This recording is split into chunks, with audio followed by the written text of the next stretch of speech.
तेजस्वी यादव तीसरे चरण की यात्रा वहीं से प्रारंभ कर रहे हैं जहां लोकसभा चुनाव में चारों खाना चित हो। दारू की कंपनियों से आपने 46 करोड़ 64 लाख रुपया इलेक्ट्रॉल बॉन्ड के रूप में लिया। तो तेजस्वी यादव जी यात्रा पर निकले हैं, उम्मीदवार खोजो यात्रा पर। चूंकि कौन पूंजी लगाएगा, अब लोकसभा चुनाव में जो राजनीतिक दुर्गति हुई, उपचुनाव में दुर्गति हुई, अब तो बेऊर जेल से ले जाना पड़ता है उम्मीदवार। तो जेल में खोजिए उम्मीदवार। कहां यात्रा में घूम रहे हैं? जेल में। जितना जेल है सब में घूमिए। जीविका की दीदियां जाइए, अब हॉस्पिटल में दीदी का रसोई बनेगा। ये देख के बेचारा को परेशानी तो होगा ना, क्योंकि महिलाओं ने सबसे ज्यादा वोट किसको दिया 2024। नमस्कार, आप देख रहे हैं NBC 24 और मैं हूं आपके साथ इंद्रजीत कुमार। नेता प्रतिपक्ष तेजस्वी यादव अपने तीसरे चरण की यात्रा पर निकल चुके हैं और यात्रा पर निकलने से ठीक पहले बिहार सरकार पर जमकर हमला बोला है। उन्होंने साफ तौर पे कहा है कि जनता के जो कारी कमाई है उसे लूटने का काम जो है वो कर रही है सरकार। हमारे साथ बात करने के लिए इस विषय पर JDU के MLC सह मुख्य प्रवक्ता नीरज जी हैं। बात करेंगे, कैसे देख रहे हैं उनके इस बयान को? माननीय तेजस्वी यादव तीसरे चरण की यात्रा वहीं से प्रारंभ कर रहे हैं जहां लोकसभा चुनाव में चारों खाना चित हो गए। तो तेजस्वी यादव जी यात्रा पर निकले हैं, उम्मीदवार खोजो यात्रा पर। चूंकि कौन पूंजी लगाएगा, अब लोकसभा चुनाव में जो राजनीतिक दुर्गति हुई, उपचुनाव में दुर्गति हो गई, और आरोप लगा रहे हैं कि सरकारी संसाधन का गलत इस्तेमाल हो रहा है। कौन यात्रा में? महिला संवाद यात्रा में। यह स्वाभाविक है, यह आरोप तो आपका स्वाभाविक लगना चाहिए, क्योंकि आप महिलाओं के जीवन को बर्बाद करना चाहते हैं। दारू की कंपनियों से आपने 46 करोड़ 64 लाख रुपया इलेक्ट्रॉल बॉन्ड के रूप में लिया। बिहार में शराबबंदी कायम है, लोकसभा चुनाव के ठीक पूर्व लिया आपने। इसके पीछे क्या मकसद है? आपने ही आश्वासन दिया था कि हम सरकार में आएंगे या हमको ताकत मिलेगी तो हम दारू शुरू करवा देंगे। तो क्या बेटियों के जीवन में कोलाहल पैदा करना चाहते थे? महिला हिंसा बढ़ाना चाहते थे? दारू कंपनियों से क्यों लिया पैसा शराबबंदी वाले राज्य में? यह सवाल है। और दूसरा सवाल आपसे तेजस्वी यादव जी, कि आज सरकारी संसाधन का दुरुपयोग हो रहा है।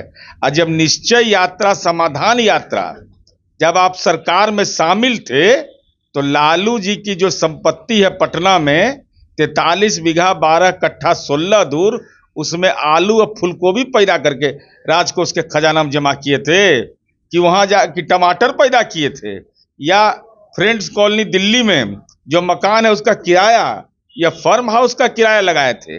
उस समय भी कैबिनेट ने अप्रूवल दिया था, तो उस समय ज्ञान नहीं हुआ था।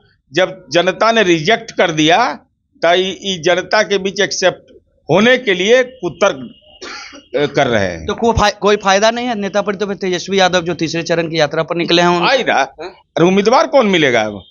कौन डूबती नैया पर सवार होगा? पूंजी नहीं लगाएगा कोई। अब बिना उसके मुस्कुराते नहीं, तो कौन मुस्कुराने के लिए अब धन लगावे तैयार रहेगा? कोई नहीं लगाएगा। अब तो बेऊर जेल से ले जाना पड़ता है उम्मीदवार। तो जेल में खोजिए उम्मीदवार। कहां यात्रा में घूम रहे हैं? जेल में। जितना जेल है सब में घूमिए, सब जगह के लीजिए कि कौन जेल में हथकड़ी लगा करके जाएगा, उसको उसी को उम्मीदवार बनाएंगे। मुख्यमंत्री नीतीश कुमार को मुखौटा कह रहे हैं। अब ऐसे शब्दावली का तो मैं उपयोग नहीं करता हूं, लेकिन हम यह जरूर कहना चाहते हैं तेजस्वी यादव जी कि नीतीश कुमार जी का पॉलिटिकल इंजेक्शन कितना कड़ा होता है, एंटीबायोटिक। आप जिस शब्द का इस्तेमाल कर, उस शब्द ने क्या किया? In out. सत्ता में इन का आउट, आउट। तब पर भी पता नहीं चल रहा है कि नीतीश कुमार जी का व्यक्तित्व कितना भारी है। मुख्यमंत्री नीतीश कुमार भी यात्रा पर निकल रहे हैं, महिला संवाद यात्रा पर निकल रहे हैं। अरे महिला संवाद यात्रा पर नीतीश कुमार जी को तो निकलने का अधिकार प्राप्त है। महिलाओं के लिए जो काम किया नीतीश कुमार जी नहीं बोलते हैं। देश के पूर्व राष्ट्रपति प्रतिभा पाटिल ने पटना में कहा कि महिला सशक्तिकरण में रोल मॉडल है, शिक्षकों की बहाली में महिलाएं नंबर 1। और तेजस्वी यादव यात्रा कर रहे होंगे तो लाज लग रहा है कि नहीं? खटारा जीप था आपके माँ पिताजी के राज में, आज उस पर बेटी बैठी हुई है, सर सर गाड़ी उड़ रहा है, और AK-47 और इंसास लेकर के नागरिकों की सुरक्षा, नेताजी आपका भी सुरक्षा कर रही है। जीविका की दीदियां जाइए, अब हॉस्पिटल में दीदी का रसोई बनेगा, ये देख के बेचारा को परेशानी तो होगा ना। क्योंकि महिलाओं ने सबसे ज्यादा वोट किसको दिया 2024 में? जनता दल यू को दिया। तो स्वाभाविक है, महिलाएं तो जाति धर्म से ऊपर उठ के नीतीश जी को वोट करती है। तो इसके चलते इनको परेशानी है कि नीतीश कुमार जी जब यात्रा में घूमेंगे तो नीतीश कुमार जी का तो चेहरा ही भारी है। नीतीश कुमार जी जहां गए वहीं जीत। नीतीश कुमार जी मैं हूं, तब तक कोई उपाय नहीं। किनकी यात्रा सही मायनों में जनता के हित और सरोकार के लिए? अरे नीतीश कुमार जी का यात्रा होता है। अरे भाई यही यात्रा है ना कि लोक शिकायत निवारण कानून बना। यही यात्रा है कि जो लोगों को, दिव्यांग लोगों को जो प्रमाण पत्र बनाने में दिक्कत होती थी, इसके नतीजे निकल करके आए। विभिन्न कानून बिहार के अंदर में बने हैं, लेकिन इनका कौन यात्रा का नतीजा निकला? जितने यात्रा पर गए, एक तो पूरी यात्रा नहीं करते हैं।